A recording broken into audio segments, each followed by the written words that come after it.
Hello, everyone, and welcome to Linear Algebra. Linear algebra is a study of vectors and matrices, the same kind of vectors and matrices that you would have encountered as you were going through, for example, Calculus 3. In linear algebra, we'll be taking the ideas that were introduced in Calculus 3 and just taking them a bit further, dealing with vectors that are longer, dealing with matrices that are bigger, and exploring more of their uses and real-world applications. Mandatory disclaimer. Linear algebra is a very rich and complicated subject. As I was getting my PhD, I think I took like 2 entire years worth of linear algebra classes. So there's no way that a single course like ours could be anything more than a survey or an introduction to the most important foundational ideas of linear algebra. So just bear in mind, there's more linear algebra out there than what we're going to cover. And if it's excited your passions, you can go online, you can find various textbooks, open source textbooks, because there's a lot more out there that you can learn. To begin with, we're going to start by going back into Calculus 3 and reviewing some of what we already know about vectors and some of what we already know about matrices. So to begin with, a vector, as it was introduced in Calc 3 and potentially in physics, it was introduced as a quantity that has both magnitude and direction. So for examples of vector quantities, one of the quintessential examples of a vector quantity was force. If you're dealing with a vector that represents a force, the magnitude of the force vector tells you how strong that force is. The strength slash the intensity of the force. The direction of the force vector tells you the direction along which the force is applied.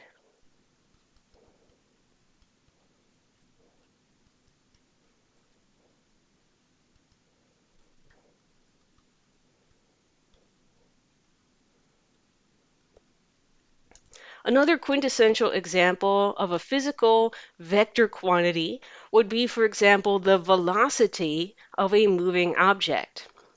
The magnitude of a velocity vector tells you the object's speed, how fast the object is moving, and the direction of a velocity vector tells you the direction of the object's movement. What direction is it moving?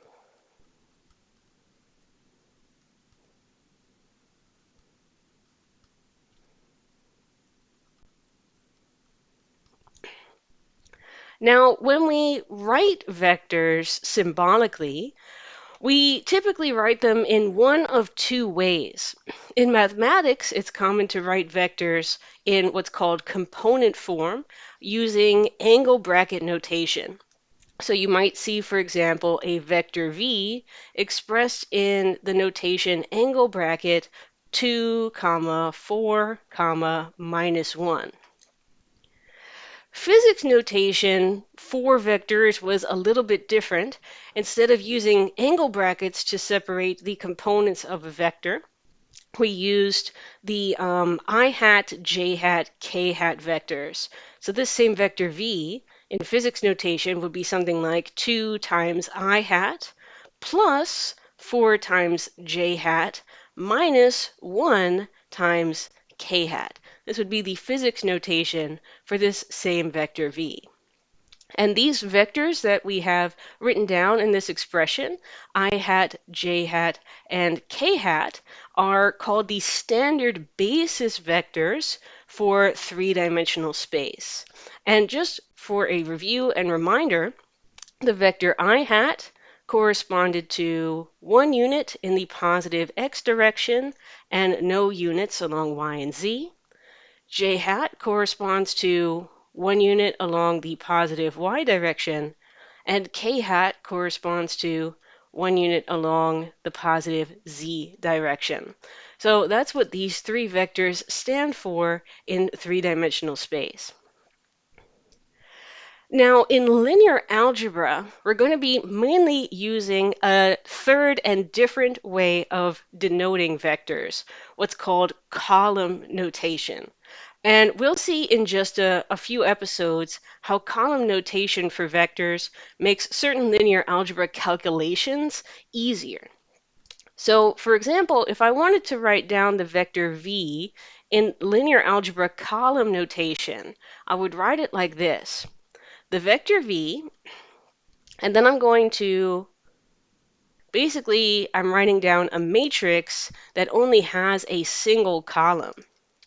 And then in that column, I'm going to put in the first position the number 2, in the second position the number 4, and in the third position the number -1.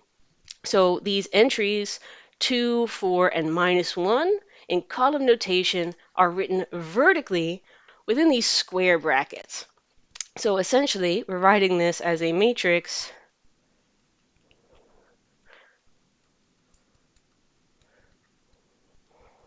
with only one column.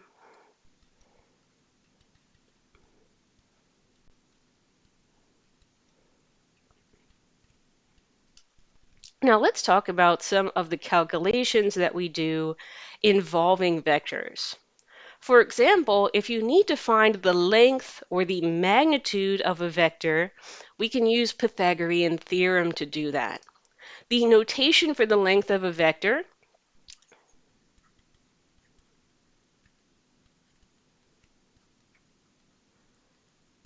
in mathematics, you typically will see the vector with vertical bars written around it.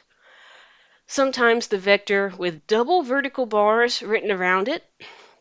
In physics, you will see sometimes v without the vector arrow on top.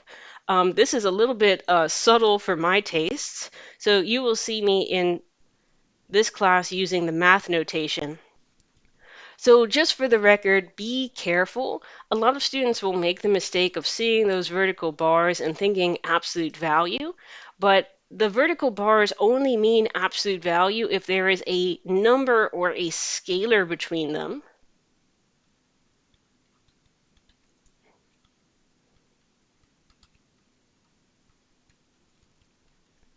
But if you see something like those vertical bars around a vector, that does not mean absolute value, that means length. So the meaning of these vertical bars is highly context dependent. In terms of what is between them determines what the vertical bars mean. And then the actual formula for the length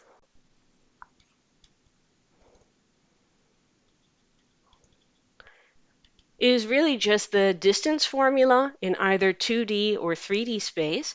If I want to find the length of a two-dimensional vector, let's say a comma b, I can do that by taking the square root of a squared plus b squared.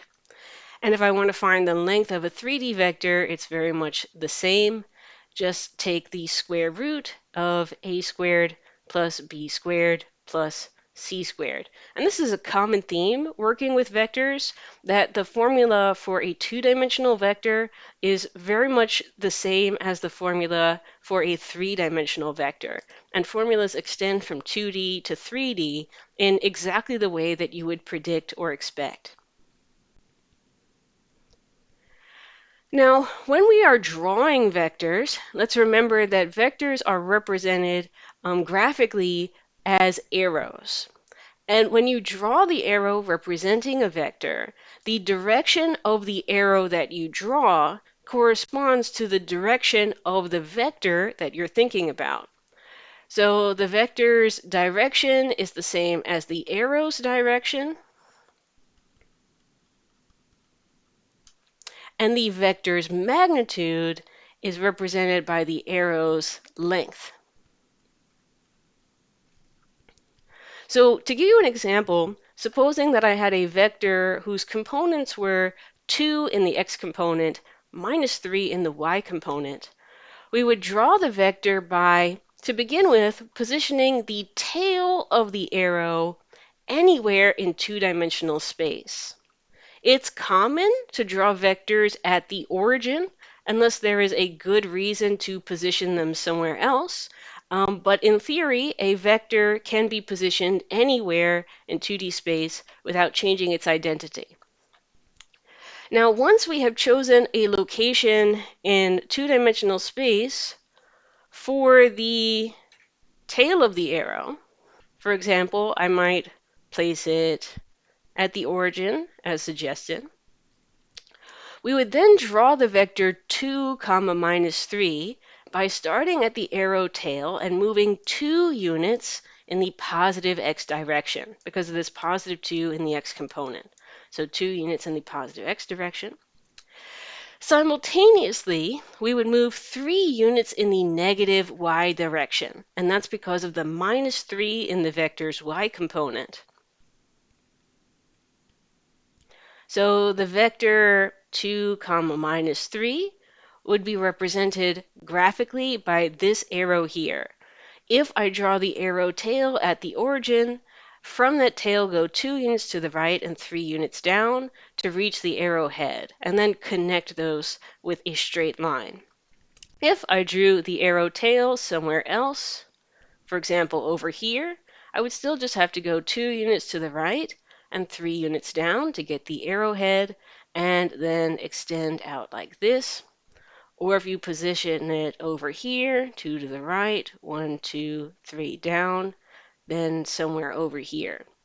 All of these arrows are representatives of exactly the same vector, the vector in angle brackets 2 comma minus 3. As long as the direction of the arrow is the same and the length of the arrow is the same, it's the same vector, no matter where it is positioned. Now, vectors can be added together, they can be subtracted, and they can be scaled. And it's very simple to do that actually, because you can just do it component-wise. So for example, if I have the vector 2 comma minus 1, and I want to add that to the vector minus 3 comma 4, all I have to do is add the two x components, 2 plus minus 3, result negative 1, and add the two y components, negative 1 plus 4, result 3. The same is true with subtraction. If I have 3 comma minus 2, and I want to subtract from that negative 1 comma, let's say 1, then I could subtract the two x components, 3 minus negative 1, result 4. Negative 2, take away 1, result minus 3. So subtraction is component-wise. And finally, if you need to scale a vector, for example, multiply a vector by a number, this can also be done component-wise. If I want to take the vector minus 2 comma 5 and scale it by 4, then I can individually multiply minus 2 by 4 and 5 by 4, giving me a result of minus 8 comma 20. So this is component-wise addition, subtraction, and scaling. I've demonstrated it here for two-dimensional vectors, but it works just the same way with three-dimensional vectors. Now, vector addition in particular is sometimes understood graphically through what is called the triangle rule. So for example, if I have a vector here, let me call it vector v, drawn at whatever starting location. And I have another vector, let me call it w, which I'm going to draw from the arrowhead of v. Then the sum of these two vectors, v plus w, can be understood as the vector that directly connects the start of v to the end of w. So this is called the triangle rule for vector addition because these three vectors drawn in this way form a triangle. So with the triangle rule for addition, we can kind of understand that adding two vectors together is kind of like representing following vector v first and then following vector w after that.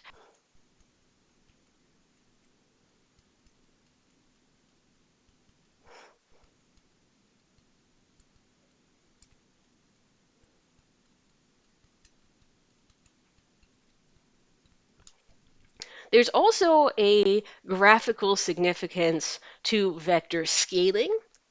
So for example, if I start out with a certain vector, let me say v equals -1, comma 1. If I draw that vector,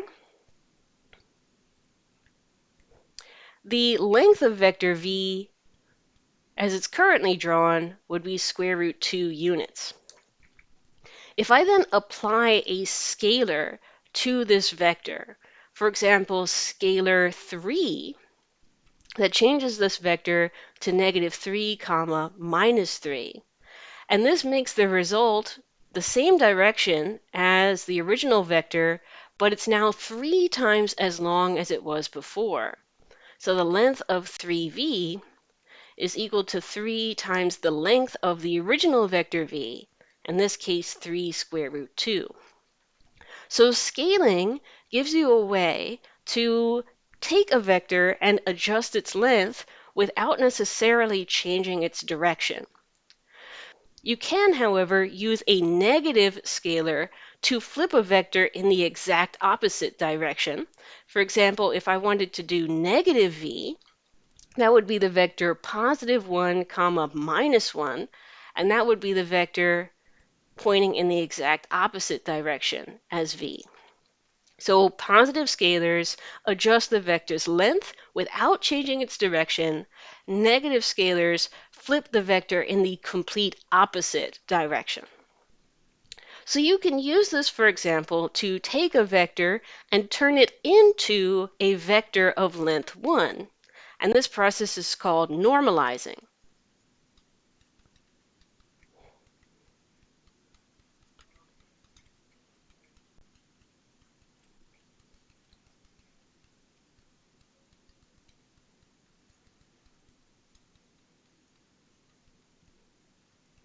For example, if I wanted to normalize the vector v in this example, I could take the vector and divide out the length that it currently has.